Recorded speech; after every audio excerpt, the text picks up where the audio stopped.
Pemirsa, hujan deras yang mengguyur wilayah Kota Bogor menyebabkan tebing penahan tanah longsor di Kecamatan Bogor Barat, Kota Bogor, Jawa Barat pada Minggu malam.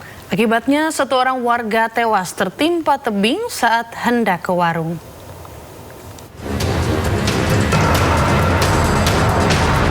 Tebing penahan tanah setinggi 2 meter longsor menimpa seorang warga bernama Widya Ningsih di Kelurahan Pasir Jaya, Kecamatan Bogor Barat, Kota Bogor, Jawa Barat. Korban yang tertimbun material longsor masih bernafas, langsung dievakuasi warga dan dibawa ke rumah sakit, namun nyawanya tidak tertolong. Peristiwa terjadi saat ibu satu anak ini hendak ke warung untuk belanja. Namun saat melintas di jalan setapak, tiba-tiba saja tebing ambruk hingga dirinya tertimbun material longsor. Kejadian tanah longsor dan mengakibatkan satu korban jiwa meninggal. Di mana kronologinya diperoleh informasi bahwa yang bersangkutan, almarhumah, ini sedang melintas ingin ke warung ya pada saat itu. Walaupun mungkin hujan sudah mulai mereda, namun qadarullah TPT yang bersisian di saluran air setinggi sekitar 1 meter ini ambrol dan mengakibatkan almarhumah sempat tertimbun. Dan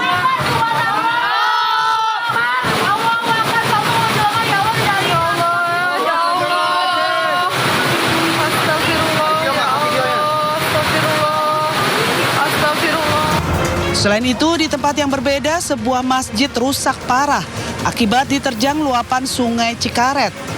Musibah ini terjadi setelah di wilayah Bogor diguyur hujan deras. Berdasarkan data BPBD Kota Bogor, terdapat 9 titik bencana alam di Kota Bogor, meliputi banjir lintasan dan longsor.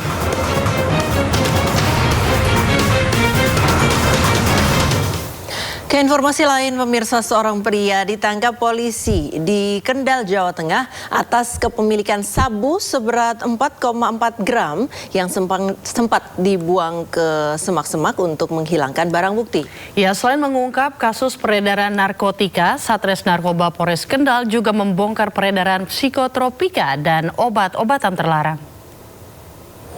Mana Mas? Tadi Mas? Yang tadi pertama yang pertama di mana? Pertama di ambil lagi. Sana. Sini. Meskipun gelap dan minim penerangan, tim gabungan aparat kepolisian dan TNI di Kendal, Jawa Tengah terus menyusuri semak-semak guna menggagalkan usaha pelaku menghilangkan barang bukti kepemilikan sabu. Dari lokasi kejadian ini, polisi menemukan 1 paket sabu seberat sekitar 4,4 gram. Aksi penangkapan ini bermula saat 2 pelaku tiba-tiba kabur, menyadari tim gabungan aparat yang terdiri dari polisi, TNI, Babin Kamtibmas, dan juga Babinsa tengah melakukan patroli sambang desa. Gelagat yang mencurigakan membuat petugas kemudian membuntuti pelaku. Pelaku yang dibuntuti petugas ini tancap gas hingga kejar-kejaran tidak terhindarkan. 1 pelaku berhasil ditangkap, sementara 1 lainnya lolos dari pengejaran. Dalam pengembangan kasus ini, pelaku mengaku masih menyimpan paket sabu seberat 4,29 gram serta 1 unit timbangan digital di rumahnya. Ada 2 kasus, yang pertama dari hasil penyelidikan anggota, yang kedua hasil dari kejelian dari Babinsa dan Babin Kamtibmas. Pada saat melaksanakan patroli, kemudian dia mencurigai seseorang, diikuti, dibuntuti, kemudian diamankan, ternyata yang bersangkutan membawa narkotika jenis sabu-sabu sebanyak 5 gram. Kemudian dikembangkan oleh Satres Narkoba, didapat lagi 5 gram beserta dengan timbangan. Jadi terhadap yang bersangkutan juga merupakan residivis. Total barang bukti yang berhasil diamankan mencapai 8,7 gram sabu. Pelaku mengaku mendapatkan barang haram tersebut dari seseorang berinisial AM yang kini masih dalam penyelidikan. Selain menangkap pengedaran sabu, Sat Narkoba Polres Kendal juga mengungkap peredaran psikotropika di wilayah pinggiran Kabupaten Kendal. Polisi menemukan ribuan butir pil, koplo, dan obat-obatan terlarang siap edar. Terungkapnya 2 kasus ini, polisi menghimbau masyarakat untuk terus berperan aktif dalam memberikan informasi terkait peredaran obat-obatan terlarang, guna menciptakan lingkungan yang aman dan bebas dari penyalahgunaan psikotropika.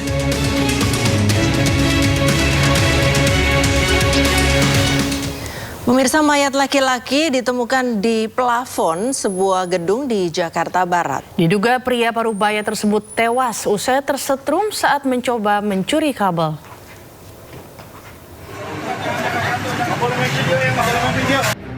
Warga geger usai ditemukan mayat di sebuah gedung bekas penukaran mata uang asing di Jalan Pinang Sia, Taman Sari, Jakarta Barat. Mayat laki-laki berinisial M tersebut ditemukan bergantung di plafon. M diduga tewas akibat tersetrum saat hendak mencuri kabel listrik. Petugas pemadam kebakaran bersama polisi pun berjibaku mengevakuasi jasad M. Seseorang yang tergantung di plafon. Selanjutnya menghubungi kepala hitam yang mana orang tersebut diduga akan mencuri kabel tembaga yang ada di ex-money changer tersebut. Garis polisi dibentangkan di lokasi kejadian usai evakuasi dilakukan. Jasad pria berusia 44 tahun ini dibawa ke Rumah Sakit Kramat Jati, Jakarta guna kepentingan autopsi. Dari Jakarta, Miftahul Gani, A-News melaporkan. Pemirsa, sekelompok debt kolektor nyaris diamuk massa saat hendak menarik motor milik seorang pengendara perempuan di Jalan Sentosa, Sukmajaya, Kota Depok. Warga pun sempat merekam peristiwa tersebut hingga videonya viral di media sosial.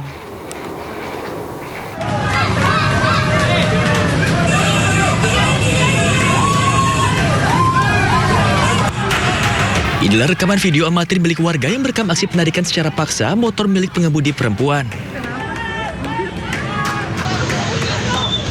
Aksi sekelompok debt kolektor itu pun sempat menarik perhatian warga dan pengguna jalan. Insiden itu dipicu oleh debt kolektor yang ingin menarik motor karena menunggak selama 3 bulan. Tetapi konsumen menolak kendaraannya ditarik sehingga memicu keributan antara kedua belah pihak. Beruntung warga bersama petugas dari Polsek Sukmajaya yang tiba di lokasi langsung berusaha melerainya dan membawa debt kolektor serta pengemudi perempuan tersebut ke Mapolsek Sukmajaya guna kepentingan pemeriksaan lebih lanjut. Ya, setelah diberhentikan, diketahui pengemudi ojol tersebut tidak terima dan diketahui adanya keributan pada saat itu ya. Saat ini sudah ditangani atau sudah? Ya, setelah menerima laporan adanya keributan di daerah tersebut, pihak dari Polsek Sukmajaya mendatangi dan kedua belah pihak kemudian dibawa ke Polsek. Setelah dibawa ke Polsek, polisi pun melakukan mediasi kepada kedua pihak dan keduanya sepakat menyelesaikan persoalan secara kekeluargaan dengan membuat surat pernyataan perdamaian. Dari Depok, Jawa Barat, Yung Rizky, A-News melaporkan. Pemirsa, Wakil Ketua Umum Partai Solidaritas Indonesia Ronald Sinaga alias Bro Ron menjadi korban pengeroyokan di sebuah kantor advokat di kawasan Gondang Dia, Jakarta Pusat. Korban dianiaya saat tengah mengawal belasan pekerja sebuah perusahaan yang tidak digaji selama 3 bulan.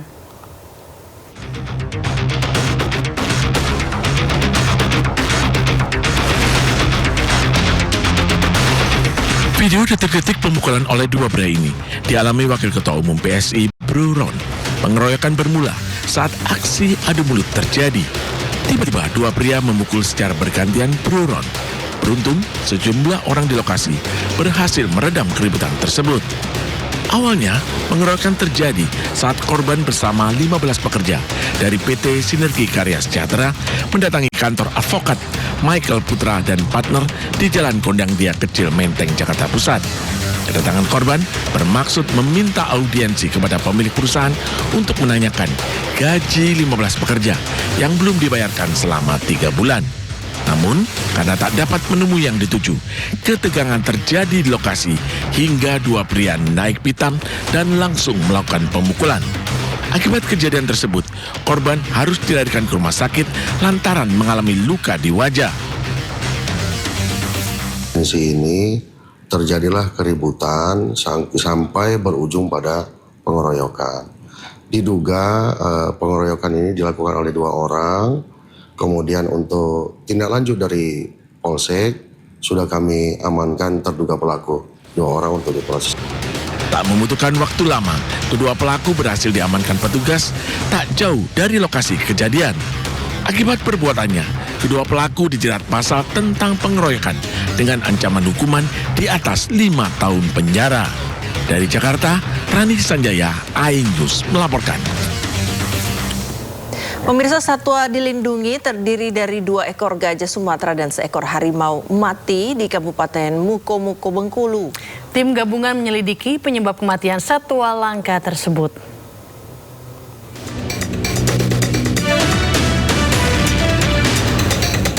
Tragedi kematian satwa dilindungi kembali terjadi di Bengkulu. 2 ekor gajah Sumatera induk dan anak mati di area konsesi PT Bentara Agra Timber yang masuk dalam kawasan hutan produksi.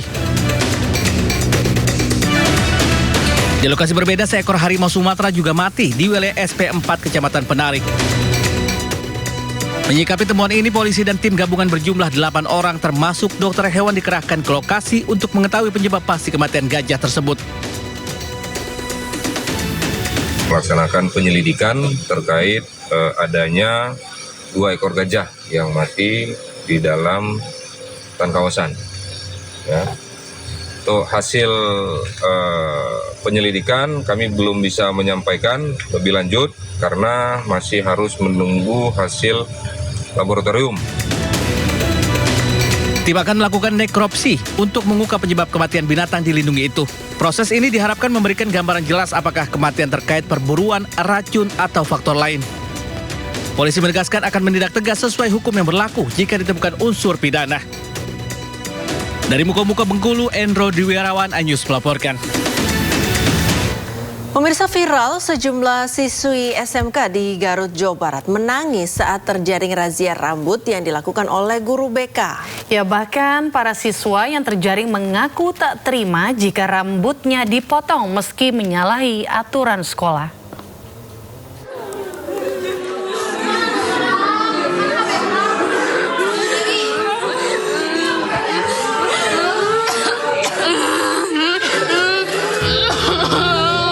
Inilah video yang beredar luas menunjukkan para siswi di salah satu sekolah menengah kejuruan negeri di Garut, Jawa Barat menangis dan kecewa atas perlakuan guru BK di sekolah. Mereka kecewa lantaran sang guru memotong rambut secara seenaknya meski mereka dianggap telah melanggar aturan sekolah. Menanggapi hal ini, kantor cabang Dinas Pendidikan Wilayah 11 membenarkan peristiwa yang viral tersebut dan akan mempertemukan semua pihak untuk menyelesaikan permasalahan ini. Dari kurang lebih ada 3 siswa, ada sebagian orang tua yang tidak menerima dengan tindakan ini, sehingga akhirnya kita bermusyawarah hari ini untuk memastikan karena tuntutan dari orang tua ingin ada permintaan maaf secara langsung dari guru tuntutan, sehingga artinya para pihak tersebut harus bertemu dan hari ini momennya mudah-mudahan bisa terselesaikan dengan baik. Sebelumnya, video viral siswi menangis berawal dari adanya siswi yang rambutnya dicat berwarna. Guru yang bersangkutan emosi dan memotong rambut para siswi karena dianggap melanggar aturan sekolah. Dari Garut, Jawa Barat, Ii Solihin, Anyus melaporkan. Kasus viral lagi, pemirsa, dugaan pelecehan yang dilakukan Kiai terhadap puluhan santriwati di Pati terus bergulir. Ya, pihak kepolisian sudah menetapkan pelaku sebagai tersangka sejak 28 April kemarin. Namun hingga saat ini pelaku masih ditahan.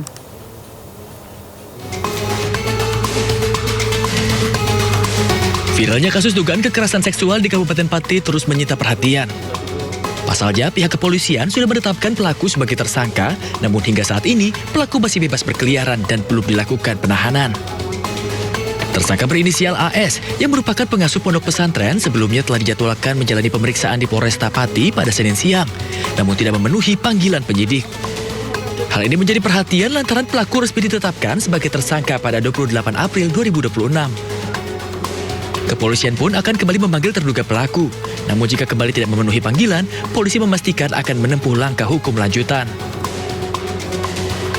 Kenapa kok belum ditangkap? Sudah ditetapkan tersangka.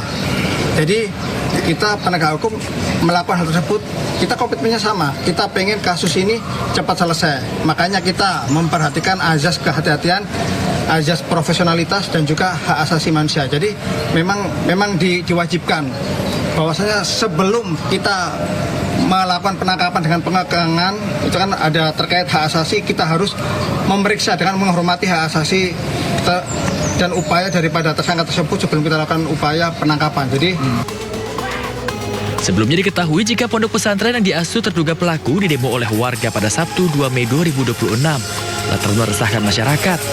Belakangan diketahui puluhan santri ponpes yang diasuh pelaku mengaku menjadi korban pencabulan. Dari Pati, Jawa Tengah, Vidi Agil, iNews melaporkan. Pemirsa, kasus pencabulan memang bisa terjadi di mana saja termasuk di stasiun kereta. Ya, siapa sangka ada seorang pria bersembunyi di kolong peron stasiun untuk mengintip wanita.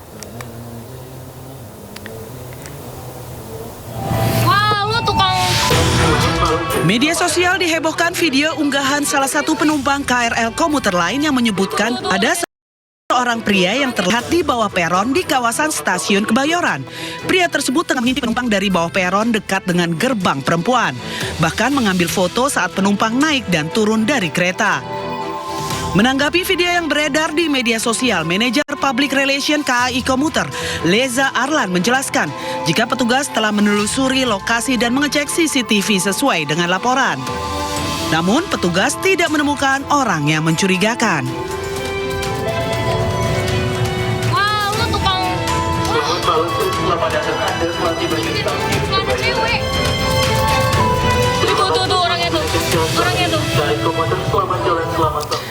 Sementara itu pemirsa, aksi berbahaya dilakukan pengendara sepeda motor di perlintasan kereta di Cimahi, Jawa Barat. Nasib pengendara berada di ujung tanduk diselamatkan petugas perlintasan. Lagi, woi.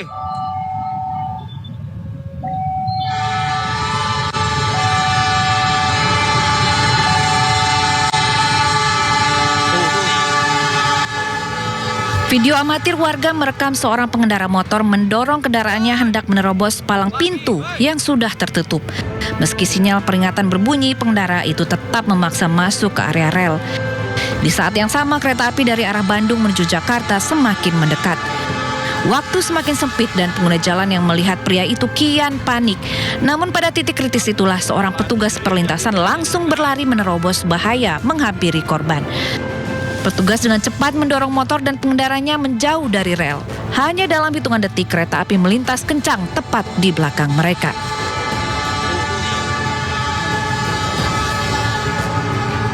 Ya alas kaki. So pas mendorong pun tapi udah mau melewati rel, bapak tugas bapak DDL-nya tarik ke sana, tarik motornya dorong ke atas. Kelihatan itu suaranya memang kayak Melalui peristiwa ini, pihak KAI mengimbau agar masyarakat lebih disiplin ketika melintasi perlintasan sebidang.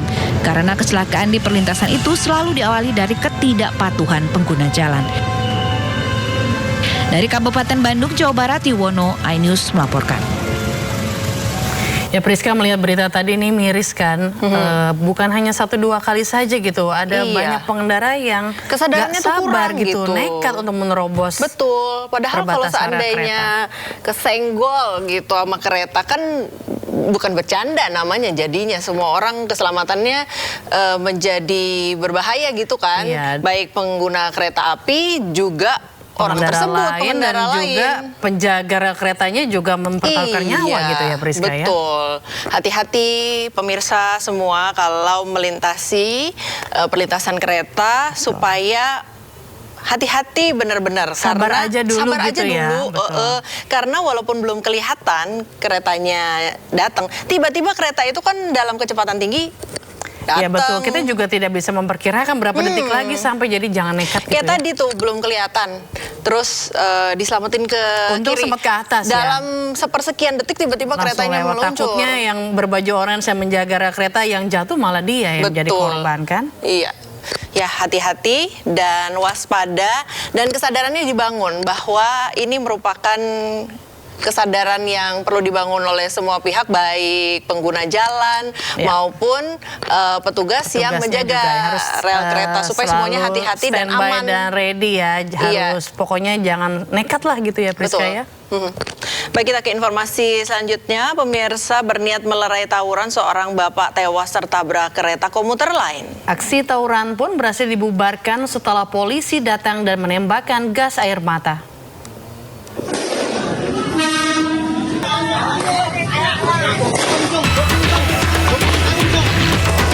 Hasan Nur, 45 tahun, warga kampung Jagal Pulau Gadung, Jakarta Timur, meregang nyawa usai tertabrak kereta komuter lain saat melerai tawuran warga di Duren Sawit, Jakarta Timur, Selasa malam.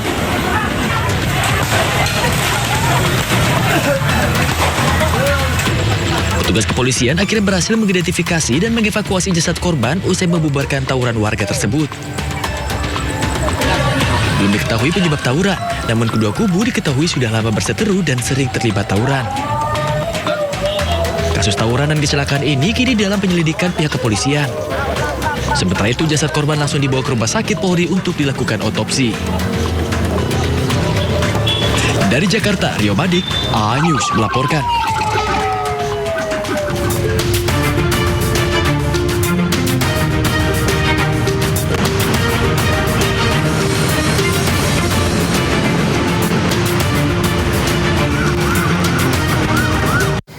Ya pemirsa, selanjutnya kami akan mengajak Anda mengetahui pantauan lalu lintas hari ini di sejumlah wilayah melalui pantauan CCTV Korlantas Polri. Kita akan bergabung dengan Brigadir Anissa di studio NTMC Polri.